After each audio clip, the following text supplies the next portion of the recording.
respecto a la funcionalidad de Sesjal, respecto a la utilidad, a la trascendencia hacia la sociedad, porque habría que preguntarnos, bueno, ¿y cuál es la utilidad de Sesjal para la sociedad? Yo veo un problema para Sesjal y un reto también, el hecho de que es una figura nueva. En tanto en Europa, en España, tiene más de 90 años y son organismos, instituciones creadas precisamente para fomentar el desarrollo, el crecimiento de un país, de una región, de un estado, de una ciudad. Aquí, bueno, tiene 6 años en Jalisco. Jalisco, hay que contextualizar también cómo ha sido el debate público en torno a cuál es la agenda de Jalisco, cuáles son los grandes problemas y cómo hay que atacarlos. Y hay un ejemplo claro de la incapacidad que existe entre jaliscienses, entre los factores de poder, entre los grandes actores, que es el asunto del agua, del abastecimiento del agua para la zona metropolitana. Tenemos cerca de 20 años, 2 décadas ya, desde Guillermo Cosío, que se discute cuál es la mejor alternativa de abastecimiento de agua para estos más de 5 millones de habitantes de la zona metropolitana. Y eso es el mejor ejemplo de esa complejidad para construir acuerdos, de esa polarización que se da y de una incapacidad también de los políticos para hacerlo. Y en eso es precisamente donde un organismo como Sesjal puede tener esa gran utilidad y esa gran trascendencia, porque no sabemos debatir, no sabemos confrontar ideas, y cuando se quiere construir acuerdos, pues se politiza. El caso lo tenemos también con lo de la movilidad, cómo el gobierno del estado tienen un concepto de cuáles son las alternativas, soluciones al problema cuál es el macrobús, y tenemos a los alcaldes priistas que tienen otra visión, que es el tren ligero, el tren eléctrico, que es una solución más de fondo, y chocan. Entonces la politización es un gran problema. Y en eso, Arturo, yo te quiero preguntar, ¿cómo ha sido ese camino que ustedes han seguido para cambiar esa cultura? Porque yo creo que ese es el gran reto, cambiar una cultura de polarización y maniquea que existe en Jalisco, que complica pues que nos pongamos de acuerdo para ver cómo vamos a hacerle para construir una mejor ciudad y un mejor estado.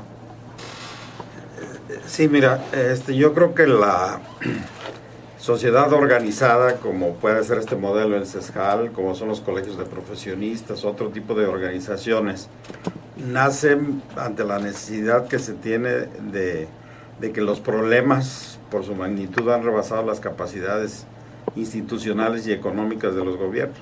Entonces, se ha visto claramente, yo creo que ahí no es discutible esto, todo lo hemos vivido, no han podido ante la magnitud resolver por sí mismos los problemas, y a veces quieren resolver los problemas inadecuadamente a las necesidades de la población.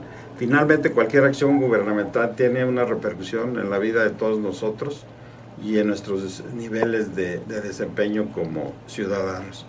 Entonces no es posible que no participemos en esas decisiones que finalmente a nosotros mismos nos repercuten. Pero tiene que ser de una manera organizada, de forma aislada, pues ya vemos lo que sucede, a nadie le hacen caso. Entonces aquí se institucionalizó a la sociedad organizada para que tenga un conducto. A lo mejor un conducto que todavía le falta legalmente tener el marco más adecuado para que tenga más presencia y más obligatoriedad sus recomendaciones, pero finalmente es un proceso. Y en ese proceso es la parte en que estamos inmersos. Digamos, no se trata tampoco de competir, porque a veces sí siente las instituciones públicas como una competencia de que la sociedad le diga, oye, nuestro punto de vista es que no es por ahí, es por acá, nosotros lo ocupamos de esta forma, porque así cubre nuestras necesidades. Y a veces todavía no hay la formación tampoco en el sector público para entender que debe haber una apertura para escuchar a la sociedad, sus puntos de vista, que incluso les ayudan a validar sus propios proyectos. El gran problema de muchos proyectos en Jalisco es que no los han socializado y se han complicado. Los de movilidad, lo del agua. Bueno, lo del agua, ¿cuántos años tenemos y no lo logramos resolver y sigue el problema? Incluso ahorita nosotros estamos saliendo a las regiones, tenemos el primer pleno que nosotros cada mes tenemos cuando menos un pleno en el que se discuten los problemas, las propuestas, las recomendaciones, y por primera vez salimos a las regiones. Hemos empezado a trabajar en las regiones por el gran desequilibrio interregional que existe en el Estado. El 70% de la economía en toda su extensión se concentra en 5 municipios, y el resto del Estado está completamente fuera de cualquier oportunidades, salvo excepciones como Puerto Vallarta, Ciudad Guzmán, probablemente Ocotlán, algunas ciudades de esas medias que por sí mismas tienen su fuerza o su potencial. Entonces vamos a salir y ya hemos creado comités de ciudadanos regionales para atraer hacia nosotros los problemas de esa región, es decir, cómo potencializar su desarrollo. Tenemos 90 municipios, según el censo último que hizo INEGI, que constitucionalmente ya no deberían ser municipios, tienen menos de 30,000 habitantes por el programa de la migración. Hay municipios que tienen, creo que son 4 si no me recuerdo, menos de 2,000 habitantes. Entonces los presupuestos que les llegan a ellos están vinculados o se los formulan bajo un esquema donde incide el número de habitantes y la recaudación, las recaudaciones de prediales. Entonces lo que les llega ya ni siquiera es suficiente ni para el gasto corriente, mucho menos para prestar los servicios constitucionales que marca la ley. Entonces ya se ha creado un problema de tal magnitud en las regiones que ya ni siquiera pensar en los servicios básicos, mucho menos en las oportunidades de crecimiento que tenga la población, sobre todo la población joven. Entonces se ha complicado mucho.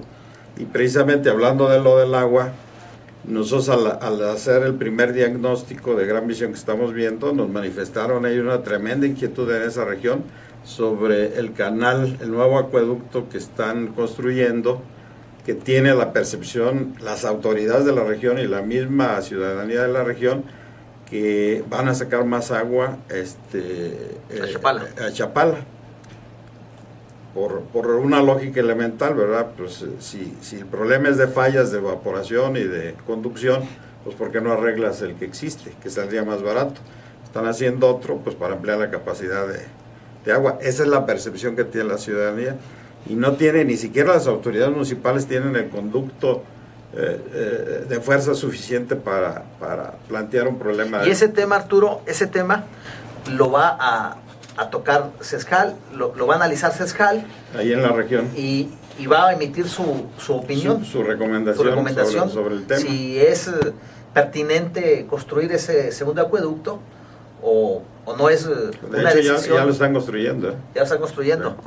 Sí, se ha visto inmerso en conflicto, en choque, sí. El director del CEA, César Coll, que lo cuestionan de que poca información ha proporcionado, y por sus pistolas prácticamente pues inició con los trabajos sin considerar la opinión de la gente del lugar, de los que saben de estos temas de la zona metropolitana, y ahí es donde precisamente lo que tú bien señalas, la falta de socialización de parte del gobierno de esos proyectos. O sea, no toman en cuenta la opinión del ciudadano, y bueno, pues ahí se da esa polarización, ese divorcio, sociedad y gobierno.